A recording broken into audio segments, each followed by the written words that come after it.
Around 2007, while I was still very much a basic scientist, a colleague of mine over at Cardinal Hill asked me to do a small study with her.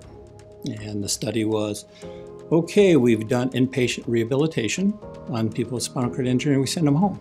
How are they doing? Seemed like a pretty simple question.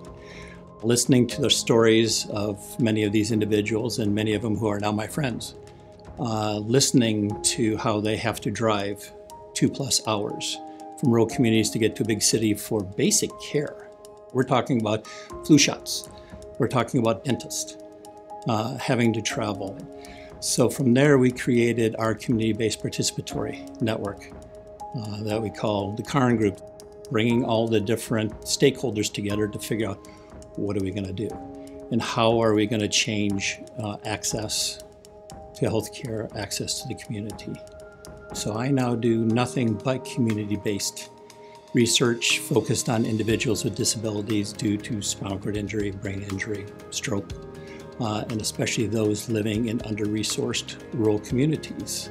When we did our very first meeting of the KARRN group, we brought everyone into the room and we lined the room with the huge Post-its. And we said, okay, for the first 10 minutes, you can complain about what you don't have. Said, okay, we're done. We know what we don't have. What do we have? And then we asset mapped what we have in the rural communities, and we loaded up 12 of those. I still have those Post-its in my office because it lets us know that there's more out there if you're willing to come in from the point of view of what do we have instead of what we don't have. It's all in the attitude.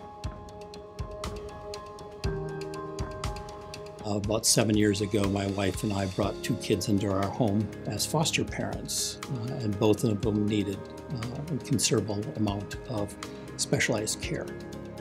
And knowing how much time my wife spent on the phone trying to get paperwork done and to get the different appointments really made me understand how difficult it is. And now that these 2 wonderful kids are permanent parts of our family, we are still weekly making sure that they get the resources they need.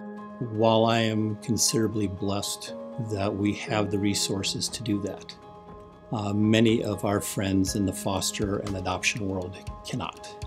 33% of Kentucky has a disability. It's a large population.